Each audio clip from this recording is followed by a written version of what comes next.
이제 가능하신 분들은 자리에서 일어나 찬양함으로 광복 78주년 감사주일 하나님을 예배합시다.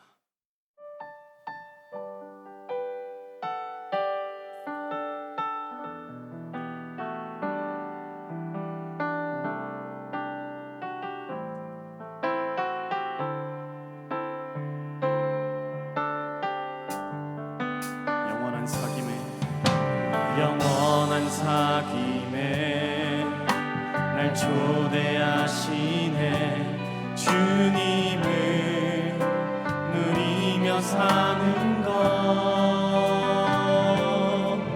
날 지으신 대로 날 부르신 대로 주님과 함께 걷는 삶,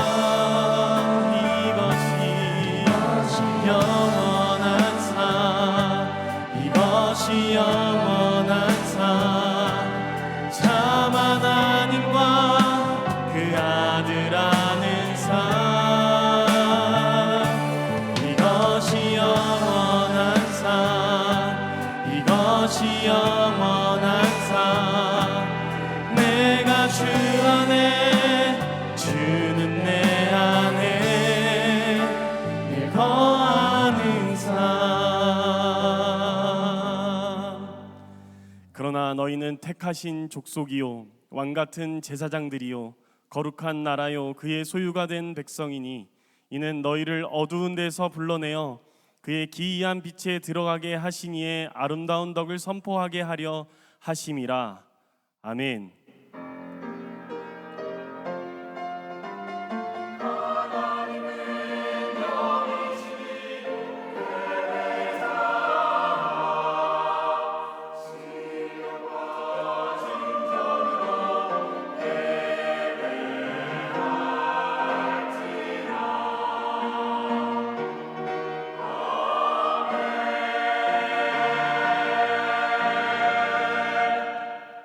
구원의 하나님, 하나님께서 임재하시는 시간과 공간으로 우리를 부르시니 감사드립니다.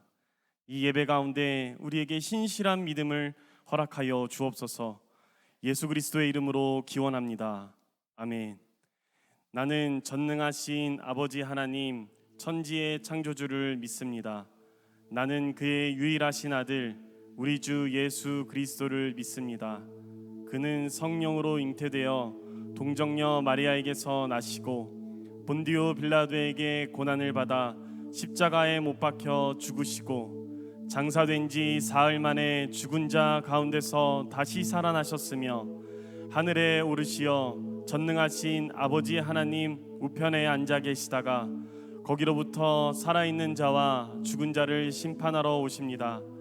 나는 성령을 믿으며 거룩한 공교회와 성도의 교제와 죄를 용서받는 것과 몸의 부활과 영생을 믿습니다. 아멘.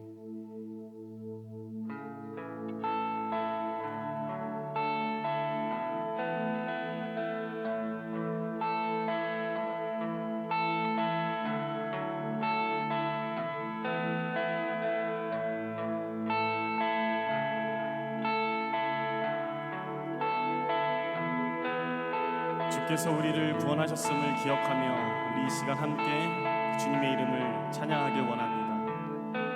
아침이 밝아올 때에, 아침이 밝아올 때에 찬양의 맘 주시네. 주를 향한 나의 찬양, 주 마음 울리리. 아침이 밝아올 때에, 아침이 밝아올 때에 찬양의 맘 주시네. 주를 향한 나의 찬양, 주 마음 울리리. 그 이름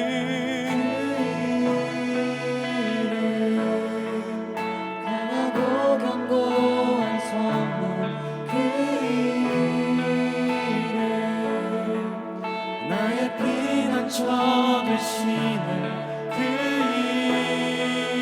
이름, 구원의 능력 되시니 온 열방이 다 찬양하네. 그 이름,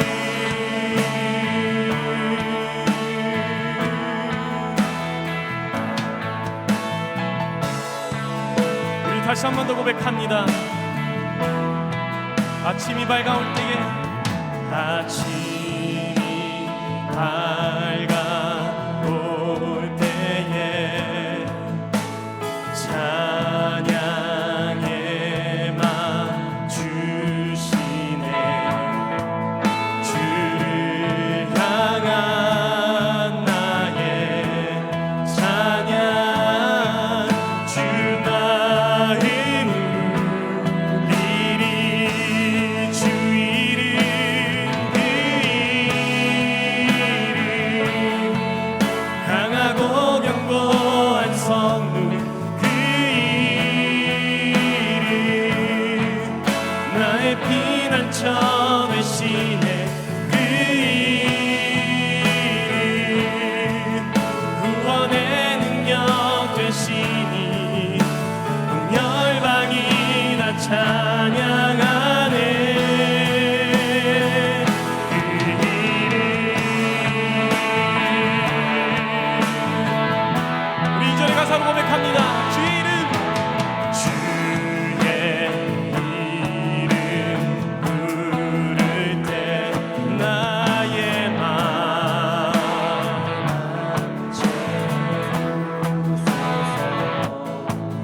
내 삶을 주께 드리며 주 이름 높이리. 그 이름, 강하고 견고한 성문, 그 이름, 나의 피난처 되시네. 그 이름, 구원의 능력 되시니 온 열방이 다 찬양하네. 그 이름, 강하고 견고한 성문, 그 이름, 나의 피난처 되시네. 그 이름, 구원의 능력 되시니 온 열방이 다 찬양하네. 그 이름, 그 이름, 강하고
이 시간 우리를 구원하여 주신 주님의 이름을 함께 기뻐 찬양하길 소망합니다.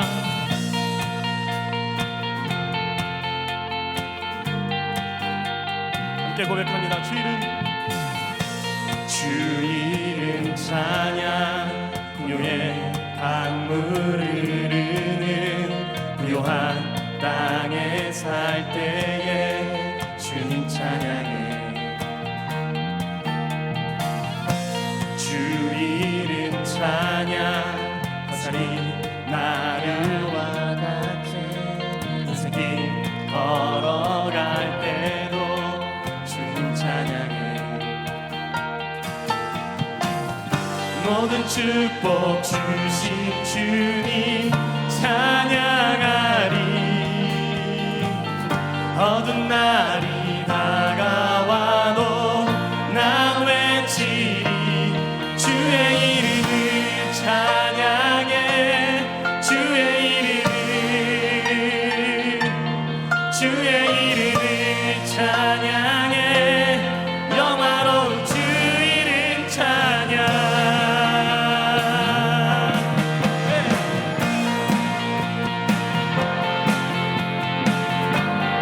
다시 한번 찬양합니다. 주 이름 찬양. 주 이름 찬양. 햇살이 나를 비추고 하늘이 새롭게 될 때 주님 찬양해.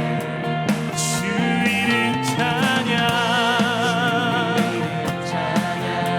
하늘이 험할지라도 고통이 따를지라도 주님 찬양해. 모든 축복 주신 주님 찬양하리. 어두운 날이 다가와도 난 외치리. 주의 이름을 찬양해. 주의 이름을 찬양해. 영화로운 주 이름 찬양. 주 이름을 찬양해. 주의 이름을 찬양해. 영화로운 주 이름 찬양. 주님은 주시며 주님은 찾으시네. 내 맘에 하는 말 주 찬양합니다.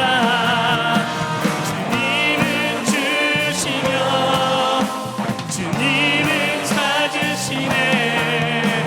내 맘에 하는 말 주 찬양합니다. 모든 축복 주신 주님 찬양하리. 어두운 날이 다가와도 난 외치리라. 모든 축복 주신 주님, 모든 축복 주신 주님 찬양하리. 어두운 날이 나 외치리. 주의 이름을 찬양해. 주의 이름을 찬양해. 영화로운 주 이름 찬양. 주 이름을 찬양해.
우리의 마음을 담아 함께 고백합니다.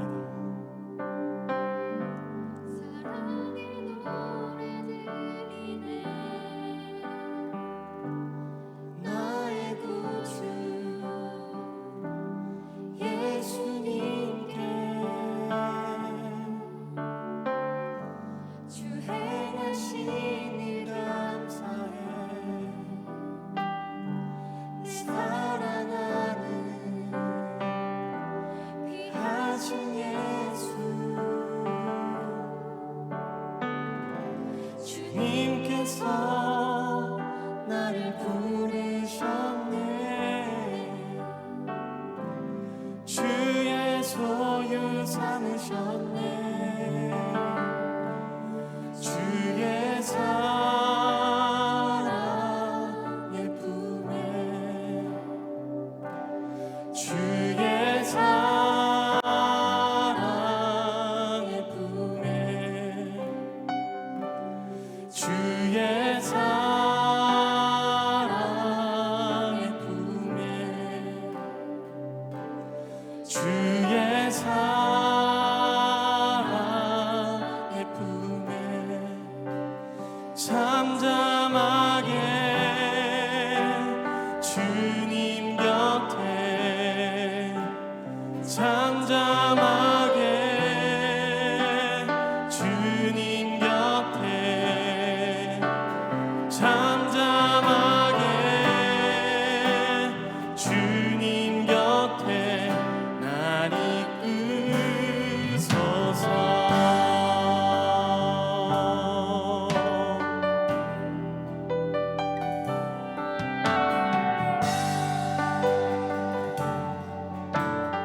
다시 한 번 더 우리의 마음 다해 고백합니다. 사랑의 노래 드리네.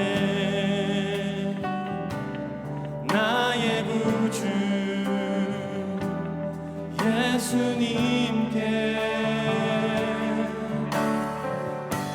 주 행하신 일 감사해. 사랑하는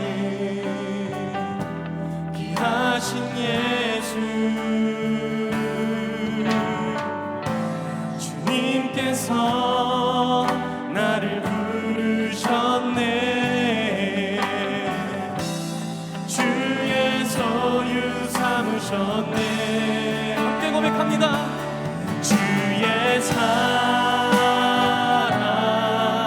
품에 주의 사랑의 품에 주의 사랑의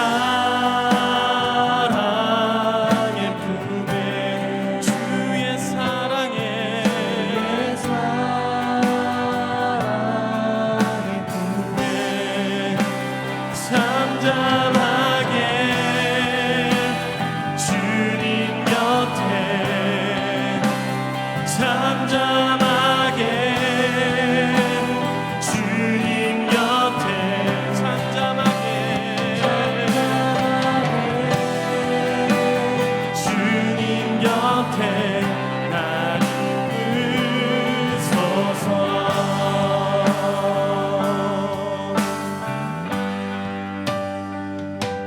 주의 사랑의 품에 주의 사랑의 품에 주의 사랑의 품에 주의 사랑의 품에 주의 사랑의 주의 사랑의 품에 주의 사랑의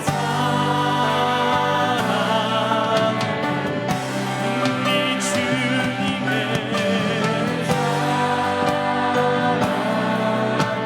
그렇습니다. 주님 우리를 주의 품으로 인도하소서. 사랑의 품에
사랑이 많으신 하나님, 오늘 우리가 함께 모여 이 귀한 예배의 자리에 올 수 있게 해주심에 감사합니다.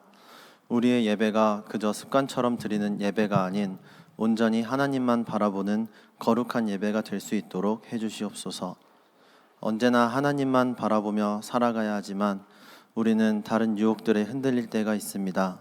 하나님, 우리의 죄를 고백하오니 연약한 저희를 보살펴 주시옵고, 힘들 때만 하나님을 찾는 것이 아닌 기쁠 때나 슬플 때나 항상 하나님을 먼저 찾는 그런 그리스도인 될 수 있도록 도와주시옵소서.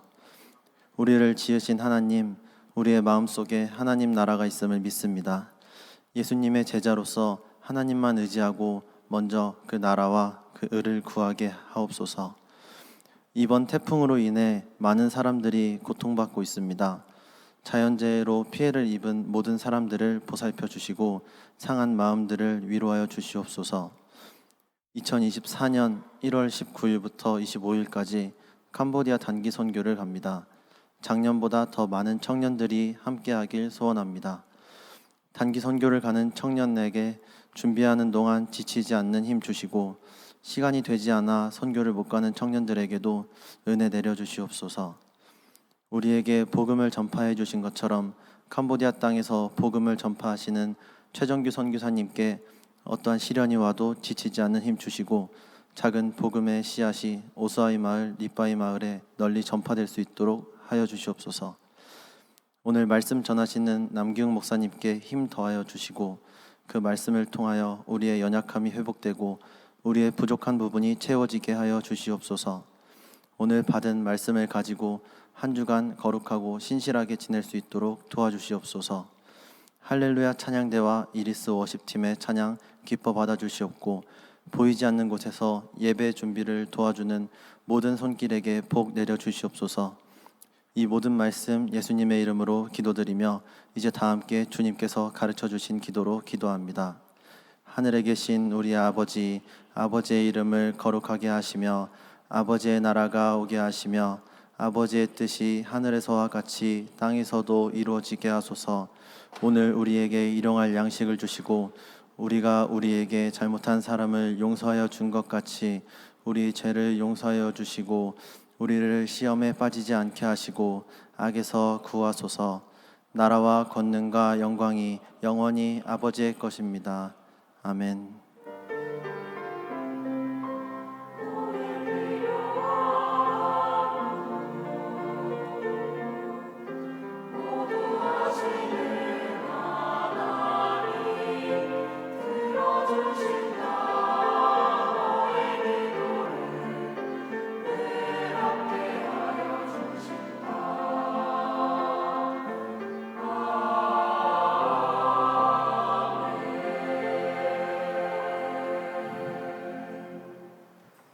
이제 우리 자리에서 일어나 하나님의 말씀을 읽습니다. 하나님께서 오늘 우리에게 주신 말씀은 구약 성경 출애굽기 19장 1절로 8절 말씀입니다.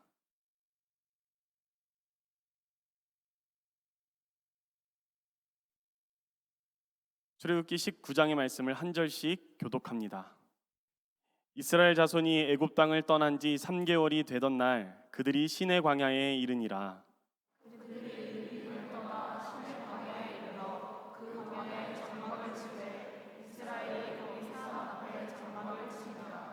모세가 하나님 앞에 올라가니 여호와께서 산에서 그를 불러 말씀하시되, 너는 이같이 야곱의 집에 말하고 이스라엘 자손들에게 말하라.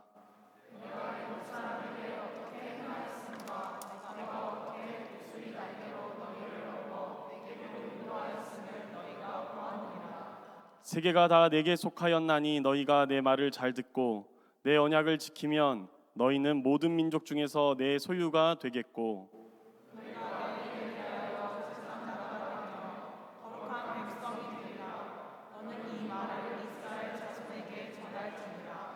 모세가 내려와서 백성의 장로들을 불러 여호와께서 자기에게 명령하신 그 모든 말씀을 그들 앞에 진술하니, 백성이 일제히 응답하여 이르되 여호와께서 명령하신 대로 우리가 다 행하리이다. 모세가 백성의 말을 여호와께 전하매. 아멘. 하나님께서 이 말씀을 통해 우리에게 은혜 주시기를 원합니다. 아멘.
아멘.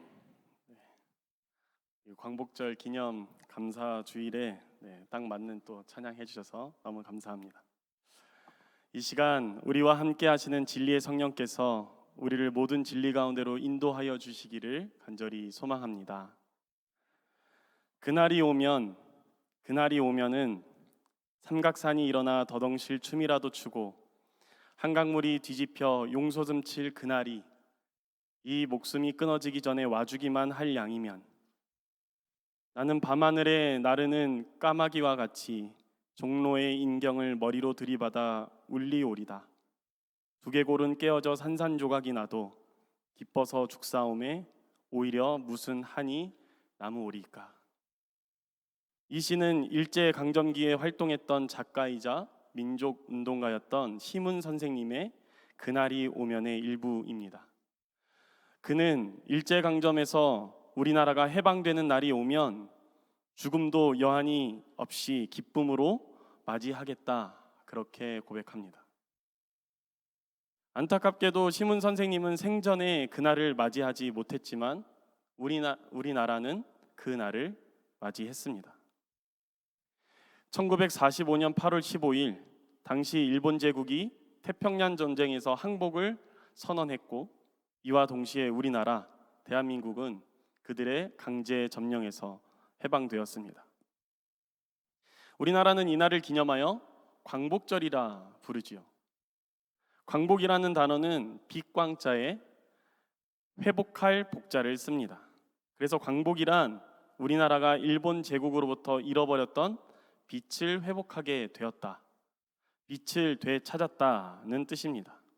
우리나라의 주권을 되찾았다라는 말입니다.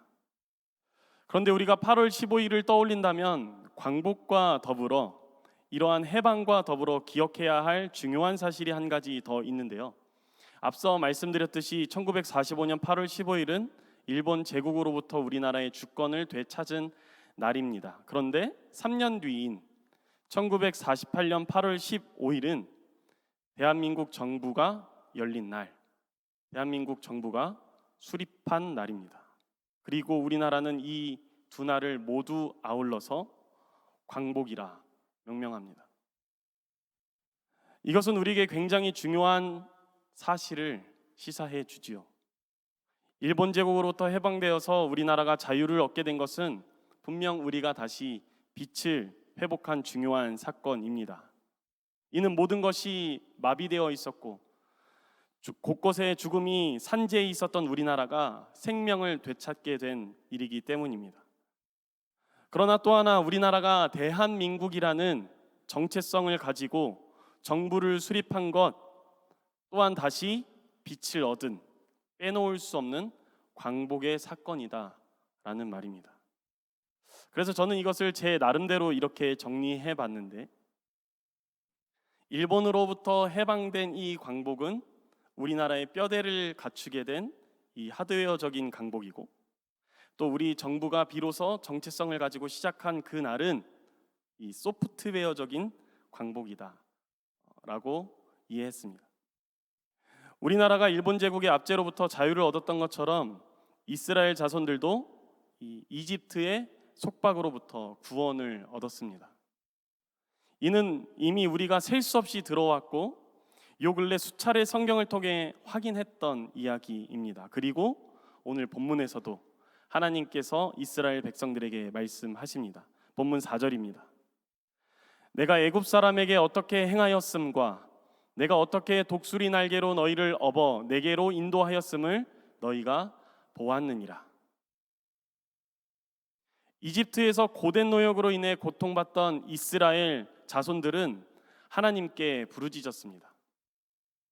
그러자 하나님은 그들의 기도를 들으셨고 모세라는 사람을 부르셔서 그들을 구원할 지도자로 세우셨습니다. 하나님은 모세를 위시하여 이 이집트 땅에 하나님 자신이 얼마나 위대한 분이신지를 기적과 이사를 통해 보이셨죠. 그리고 그로 인해 모세와 이스라엘 자손들은 이집트에서 탈출할 수 있었습니다. 이집트를 떠난 그들은 하나님께서 믿음의 조상들에게 허락하셨던, 약속하셨던 그 약속의 땅으로 향했습니다. 그런데 우리가 확인했던 과정은 어땠습니까? 절대 그 과정이 순탄하지 않았습니다.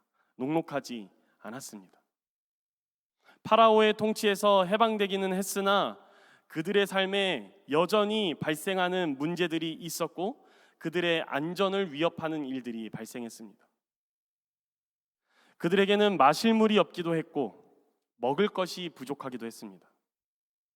또한 한 번도 해본 적이 없었던 다른 민족 곧 아말렉과의 전쟁을 치러야만 했고, 그리고 모세 한 명으로 이스라엘 모든 자손들을 치리할 수 없는 그러한 리더십의 부재의 상황에 놓이게 되기도 했습니다. 그러니까 이스라엘 자손들은 이집트의 노예로 있을 때 한 번도 경험하지 못했던 일들을 이제는 애굽을 탈출한 그 상황 속에서 하나씩 하나씩 겪어내야만 했던 것입니다. 모든 것이 새로워 낯설기도 한데, 그런데 일어나는 일들마다 그들의 생명을 계속해서 위협합니다. 자, 그래서인지 어린아이가 부모님에게 떼를 쓰고 투정하듯이 이스라엘 자손들은 모세와 하나님께 자주 이렇게 말을 내뱉곤 합니다. 광야에 나가서 죽는 것보다 이집트 사람을 섬기는 것이 더 낫겠습니다. 왜 우리를 애굽에서 인도해 내어서 우리로 목말라 죽게 만드는 겁니까? 그러나 이스라엘 자손들이 마주하는 이 순탄치 않은 상황마다 또 그 가운데 이스라엘 자손들의 넘쳐나는 불평과 원망 속에서도 하나님은 그들을 보호하시고 또 인도해 내셨습니다. 그래서 모세는 인생의 마지막 무렵에 이러한 일들을 이렇게 노래하는데요. 신명기 32장 10절로 12절 말씀입니다.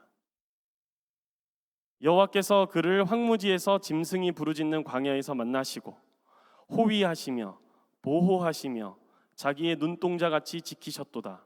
마치 독수리가 자기의 보금자리를 어지럽게 하며 자기의 새끼 위에 너풀거리며 그의 날개를 펴서 새끼를 받으며, 독수리의 그런 형상들에 대한 이야기입니다.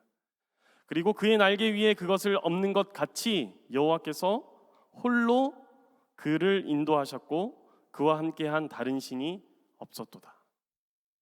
하나님의 그 구원함에 대해서 독수리의 그 새끼들을 보호하는 그것의 형상에 빗대어서 말하고 있는 것입니다. 여러분 어떻습니까? 이스라엘 자손들에게 행하신 하나님이 주권적으로 행하신 모든 구원의 행위는 이스라엘 자손들 입장에서 분명 광복이다 라고 말할 수 있지 않겠습니까? 이스라엘 백성들은 분명 하나님으로 말미암아 구원을 얻었지요. 하나님께서 도우심과 인도하심이 그들에게 생명과 또한 자유의 빛이 되었습니다. 전적으로 하나님께서 홀로 그의 택한 백성 이스라엘 자손들을 위해 행하신 일입니다. 그런데 제가 주목하고 싶은 것은 뭐냐면 이러한 하나님의 구원이 단순히 유일회적으로 이집트에서 그들을 구출하는 데서 끝나지 않았다라는 말입니다. 하나님의 구원은 멈추지 않지요.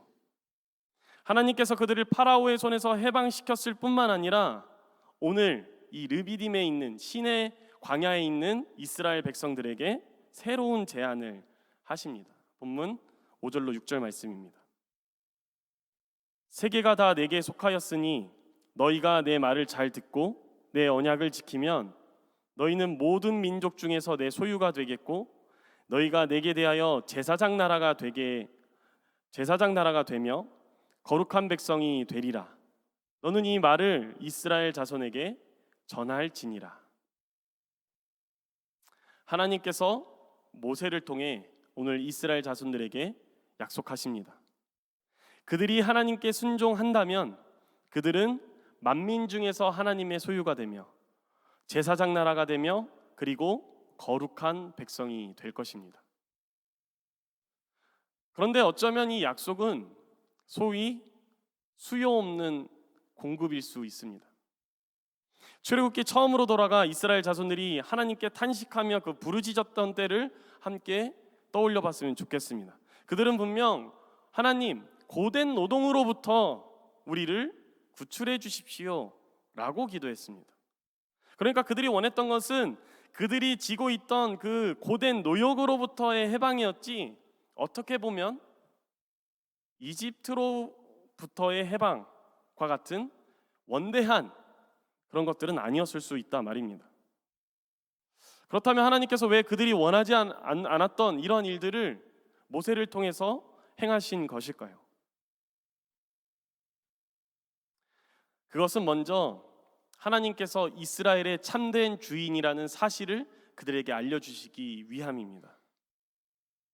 하나님만이 이스라엘의 주인이신데 이 사실을 잊어버리고 그들을 탐냈던 자가 있으니 바로 이집트의 파라오입니다.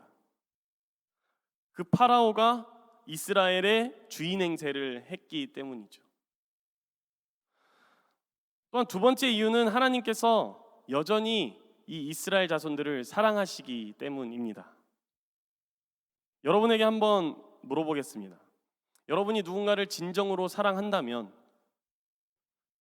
그 사랑하는 사람이 오랫동안 즐겁고 행복하게 살 수 있도록 여러분은 도우시겠습니까? 아니면 그가 일회적으로 단편적으로 한번 만족할 수 있게 하시겠습니까? 당장 이스라엘 백성들이 고된 노동에서부터 벗어나는 것은 그들에게 있어서 잠깐의 유익일 수 있습니다. 그러나 하나님은 이스라엘을 전적으로 사랑하시기 때문에 그들이 단 한 번의 기쁨이 아니라 영원한 기쁨 가운데로 나아갈 수 있도록 이스라엘 자손들은 이 노동으로부터 벗어나게 해달라고 했지만 하나님은 그 기도를 들으시고 젖과 꿀이 흐르는 땅으로 갈 수 있도록 그들을 인도해 내신 것입니다. 자, 이 사실의 연장선상에서 이제 하나님은 이스라엘 자손들이 세계 여러 민족 가운데 공동체를 비로소 이뤄나갈 수 있게 하려고, 또한 무엇보다 그들이 살아가는 그 사회 속에서 하나님 나라를 실현해 나갈 수 있게 하시기 위하여 오늘 그들에게 새로운 제안을 하시는 것입니다.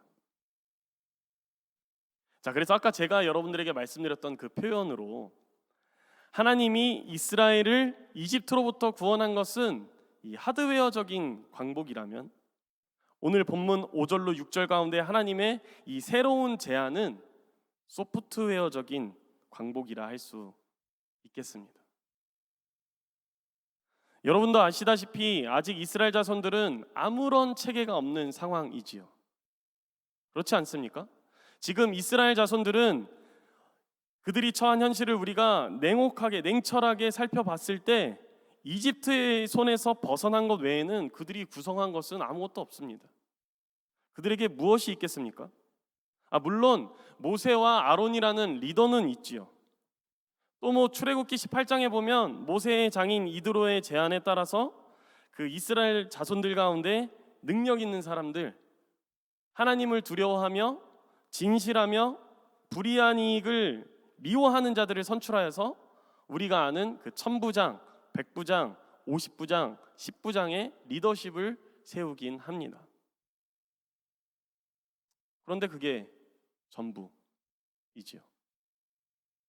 게다가 하나님의 나라를 이 땅 가운데 이루어 나가는 그 능력 있는 몇 사람이 과연 얼마나 이스라엘 자손들을 굳건하게 세워나갈 수 있겠습니까?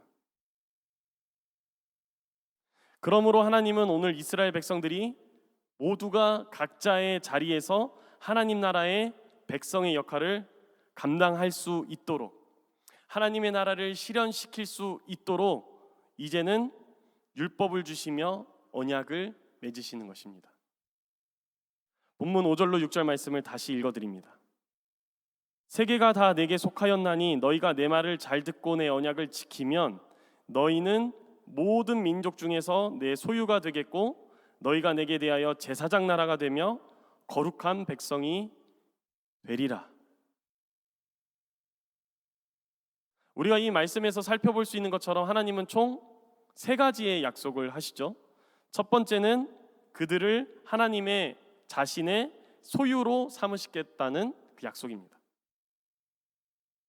자, 이 약속의 의미를 우리가 살펴볼 것 같으면 세상 모든 민족들이 있지 않겠습니까?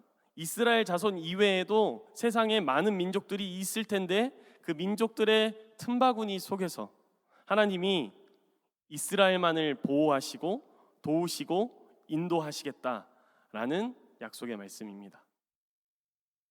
자, 두 번째는 이스라엘이 제사장 나라가 되게 하겠다라는 약속인데 이 약속은 이스라엘이 세상 나라들과 다르게 다른 방식으로 운영되게 하겠다라는 말씀이죠. 이스라엘은 다른 나라들을 압제하고 지배하는 나라가 아니라 온 세상을 섬기는 나라가 되게 하겠다라는 약속의 말씀입니다.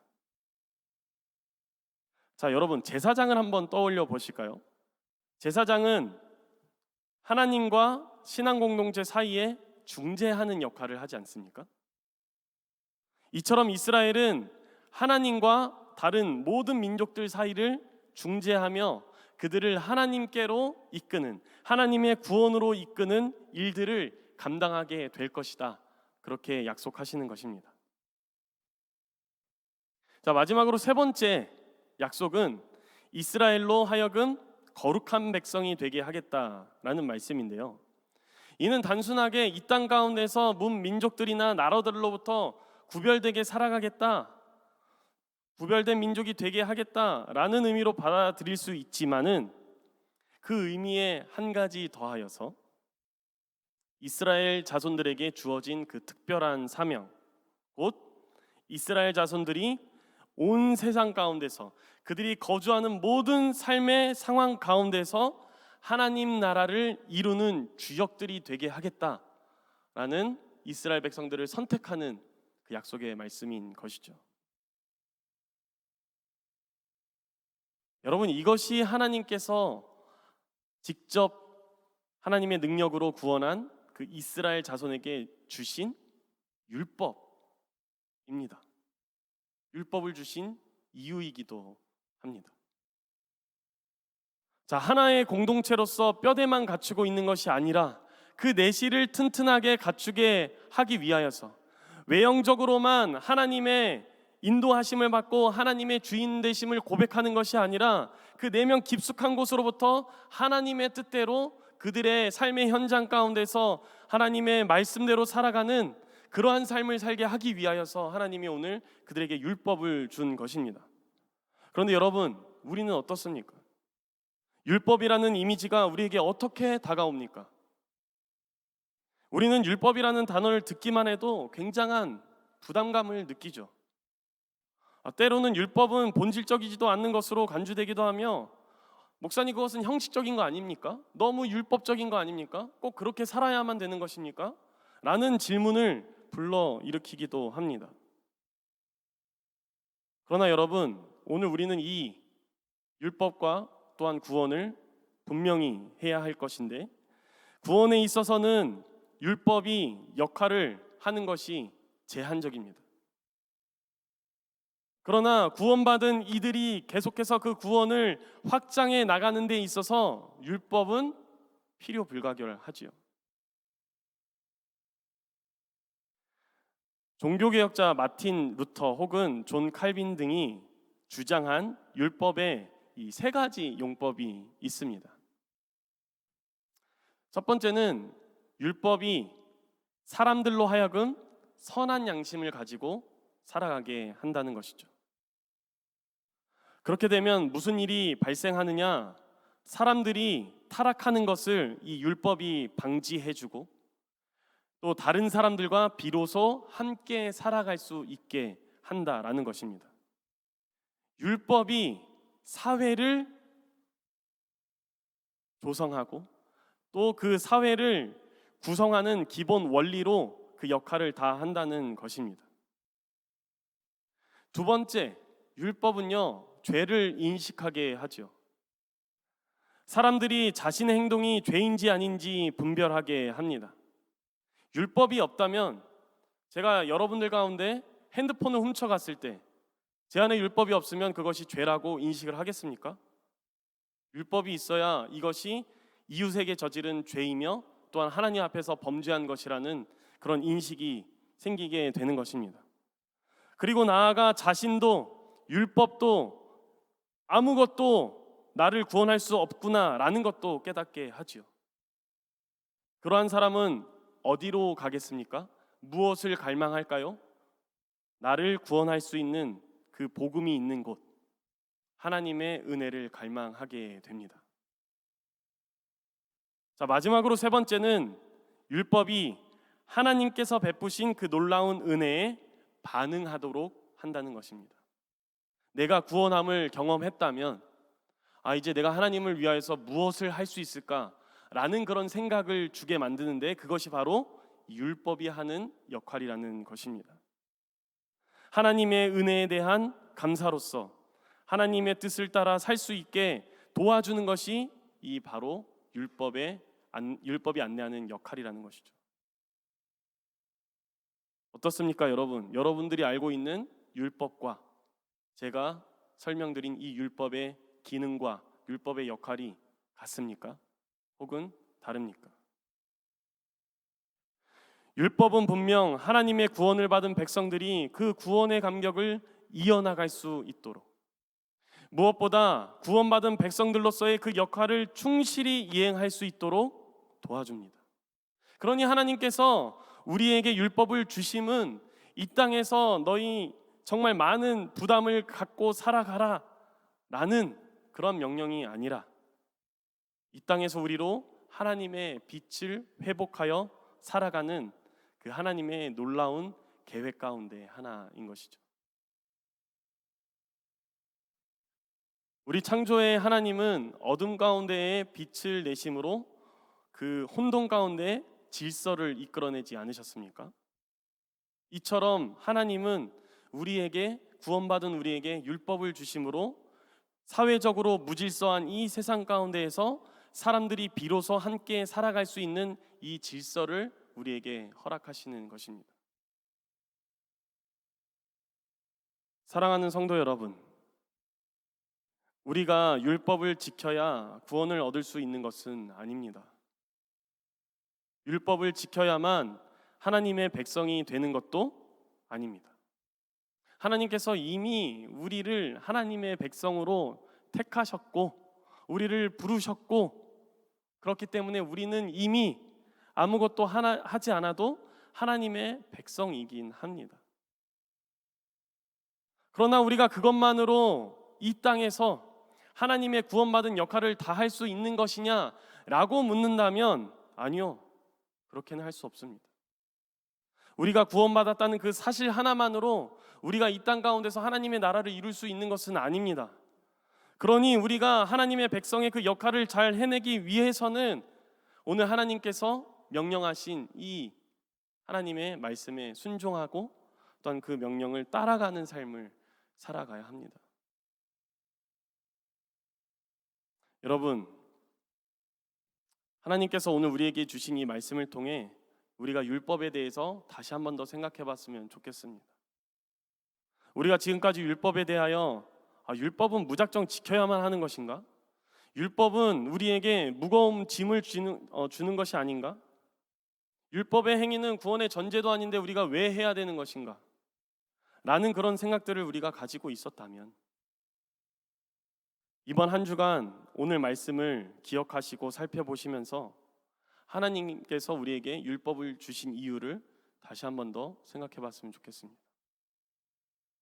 그리고 또 하나, 하나님의 구원을 경험한 사람들답게 하나님의 구원을 실현하는 자들의 삶을 살아가시기를 부탁드립니다. 우리가 하나님의 구원을 실현하지 않는데, 우리가 율법을 지키지 않는데, 그 하나님의 말씀에 대해서 알려고 하지 않는데 어떻게 우리가 건강한 모습으로 더불어 살아갈 수 있으며 어떻게 우리가 예수 안에서 서로 사겨가는 사귐 공동체가 될 수 있으며 어떻게 우리가 서로에게 예수로 스며드는 공동체가 될 수 있겠냐 말입니다. 여러분, 율법을 지킴으로 구원을 실현함으로 우리가 함께 그리스도의 몸된 공동체를 세워나가게 되기를, 이 땅 가운데에서 하나님께서 비추시는 그 빛을 바라는 삶, 또 그 빛 가운데로 걸어가는 삶을 살게 되기를 간절히 소망합니다. 오늘은 베드로전서 2장 9절의 말씀으로 말씀을 마치겠습니다. 그러나 너희는 택하신 족속이요 왕같은 제사장들이요 거룩한 나라요 그의 소유가 된 백성이니 이는 너희를 어두운 데서 불러내어 그의 기이한 빛에 들어가게 하신 아름다운 덕을 선포하게 하려 하심이라. 아멘. 우리가 이 하나님의 말씀에 응답하는 하나님의 백성이 되었으면 좋겠습니다. 우리가 말씀을 기억하며 이 시간 함께 우리의 사랑을 주님께 고백하며 나아가겠습니다.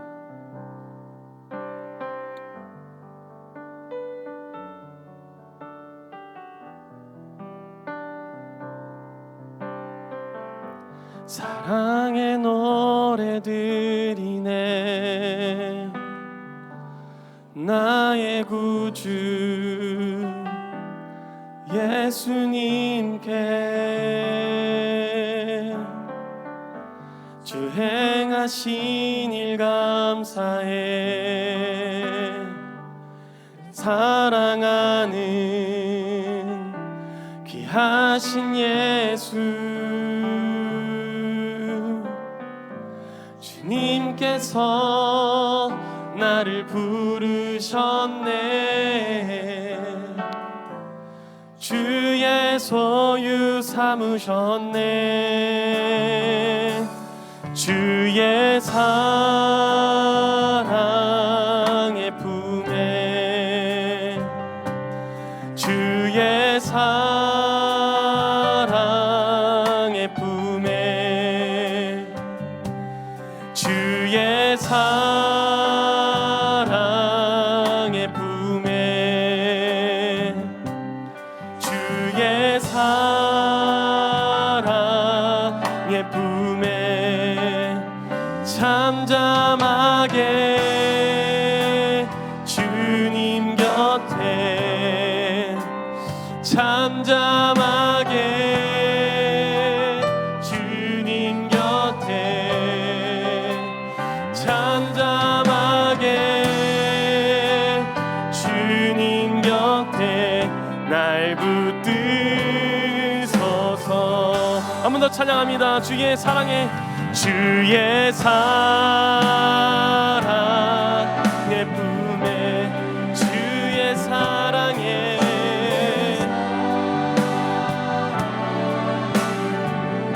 주님 그곳으로 우리를 인도하여 주옵소서. 사랑의 품에, 주의 사랑의 품에 잠잠하게 주님 곁에, 잠잠하게 주님 곁에, 잠잠하게 주님 곁에 날 붙드소서. 오늘 우리 말씀을 기억하시면서 함께 기도할 때에 우리 자신의 신앙을 두고 함께 기도했으면 좋겠습니다. 우리는 하나님께서 우리를 구원하셨다는 사실을 마음 다해 인정하고 있습니까? 또 그것을 기억하고 있습니까? 그렇다고 한다면 왜 우리는 하나님의 백성의 역할을 감당하기 어려워하는 것입니까? 여러분, 우리 오늘 하나님의 이 말씀 앞에 함께 결단합시다. 하나님, 우리의 믿음 없음을 불쌍히 여겨 주옵소서. 또 우리로 하나님의 말씀에 순종함으로 하나님의 그 구원을 이루어가게 하옵소서. 우리 이 시간 함께 기도하면서 나가겠습니다. 기도합니다.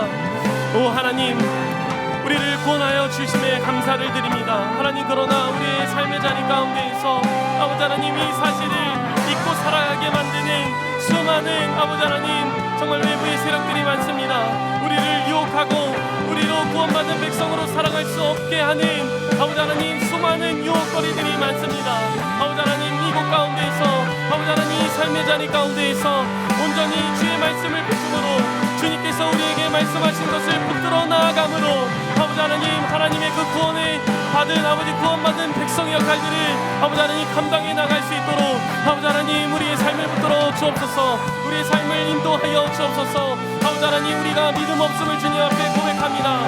하지만 하나님, 우리의 이러한 모습을 그냥 두지 마시고 아버지 하나님 다시 한 번 더 우리에게 말씀하시고 아버지 성령 하나님 우리와 함께하여 주셔서 아버지 하나님 주의 말씀을 기억하며 주의 말씀을 붙들며 아버지 하나님 성령과 동행함으로 그 모든 것을 지켜낼 수 있도록 아버지 하나님 우리의 삶 가운데에서 하나님의 나라를 이뤄나가는 하나님의 백성이 될 수 있도록 부족함이 없도록 아버지 하나님 우리를 붙들어 주시고 인도하여 주시고 아버지 하나님 우리를 지켜주시고 아버지 하나님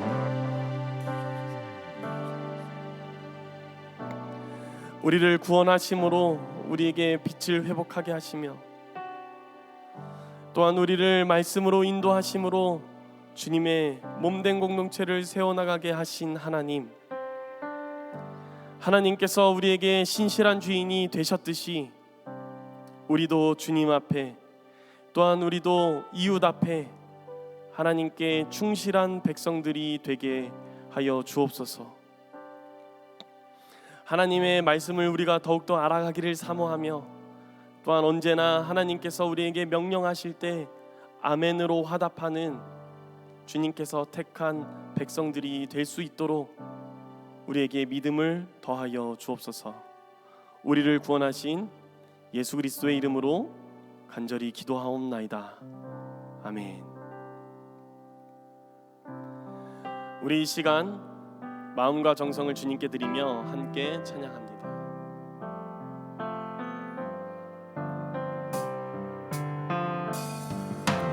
내게 있는 향유가 주께 가져와 그 발 위에 입 맞추고 깨뜨립니다.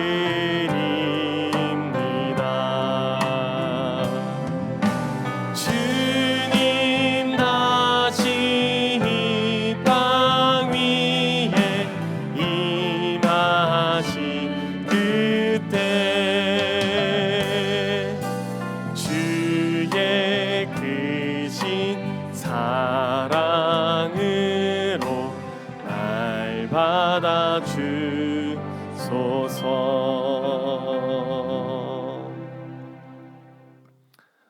우리의 주인이신 하나님, 우리를 모든 억압으로부터 구원하실 뿐만 아니라 우리를 택하시고 부르셔서 하나님 나라의 백성으로 살아가게 하심에 감사드립니다. 우리가 그 역할을 감당하기 위하여서 우리가 가진 시간과 또한 우리의 몸과 그리고 예물을 주님께 구별하여 드립니다. 주님, 우리의 모든 것을 기뻐하여 주시며 우리가 이 땅에서 하나님 나라를 이루어가는 데 부족함 없도록 우리의 마음과 생각을 지켜주시되 우리의 말과 행동까지 주님께서 주관하여 주옵소서. 우리를 구원하신 예수님의 이름으로 기도하옵나이다. 아멘. 반갑습니다, 여러분. 교회 소식을 알려드립니다. 오늘은 광복 78주년 감사주일입니다. 하나님께서 우리를 일본의 식민지하에서 해방하셨다는 그 사실을 우리가 늘 잊지 않으며 또한 하나님께 감사하는 우리가 되었으면 좋겠습니다. 8월 18일 금요일 오후 8시에 바로 이 자리에서 새학기 또한 하반기를 준비하며 하나님의 동행하심을 간구하는 기도의 자리를 갖고자 합니다.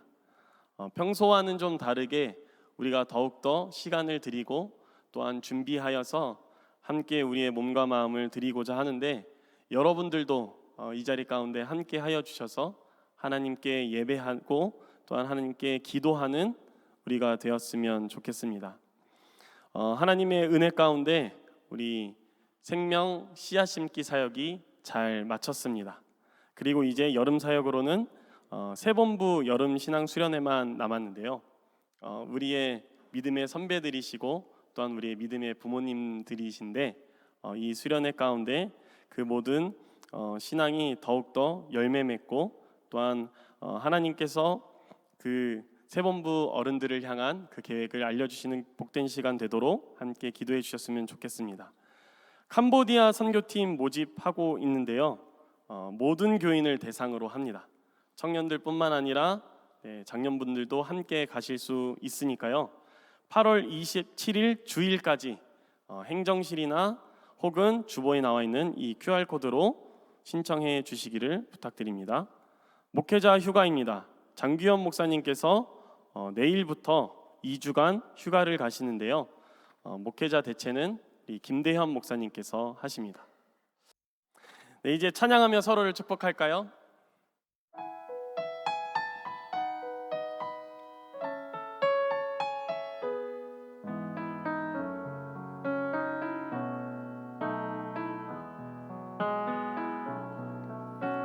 시냇가에 심겨진 나무들처럼 너의 삶이 주님과 늘 함께하기 기쁠 때나 슬플 때 어느 때라도 하나님 함께 하시네. 네, 우리 박수로 서로의 삶을 응원하며 축복합니다. 우리 오늘은 특별하게 공동체 고백 이후에 우리 광복절 노래를 하고 그리고 파송 찬양하도록 하겠습니다. 공동체 고백합니다. 하나님께로부터 구원받은 우리는 하나님께서 주신 율법에 순종함으로 이 땅 가운데 하나님의 구원을 이루어 나가는 하나님의 백성의 역할을 잘 감당하겠습니다. 아멘.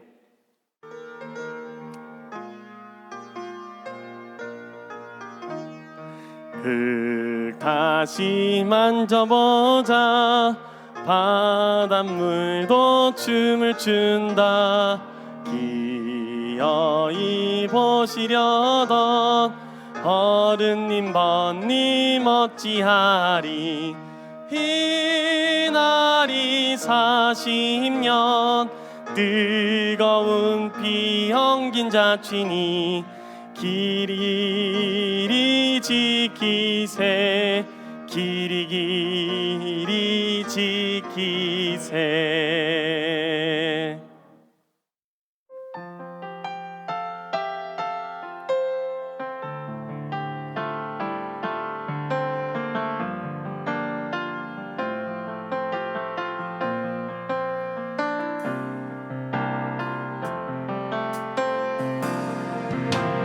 환난 가운데나 수고로움 속에도 성도는 그 믿음을 지켰네.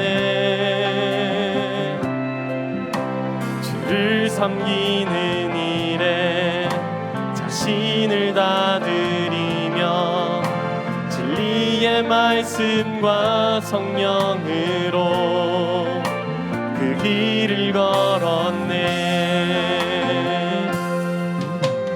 그리스도 안에서 새롭게 하시고 그리스도로 인하여 자유케 되었네. 우리는 무명하나 유명한 자요. 죽음의 위기 속에도 참 생명 가졌고 근심하나 기뻐하며 가난하나 다른 이를 부욕해 하는 자로다. 우리는 무명하나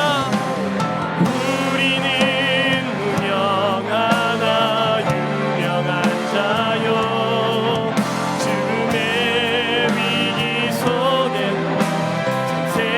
가졌고 근심하나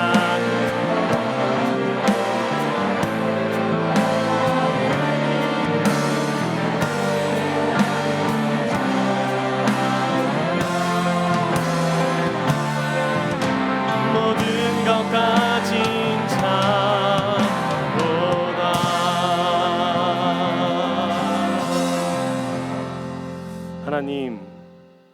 하나님께서 명하심에 따라 우리가 이제 세상 가운데로 나아가려 합니다. 우리가 세상 속에서 세상의 모든 가치관에 지지 않게 하시고 주님께서 오늘 우리에게 말씀하셨듯이 그 말씀 가지고 세상 가운데서 승리하는 데 부족함 없도록 늘 동행하여 주옵소서. 성령 하나님께서 우리의 갈 길을 비추시며 또한 우리의 삶을 붙들어 주시기를 이 시간 간절히 소원하오며 하늘의 복을 구하오니 주 예수 그리스도의 은혜와 하나님의 사랑과 성령의 사귐이 우리 모두 가운데 함께 하시기를 간절히 축원하옵나이다. 아멘.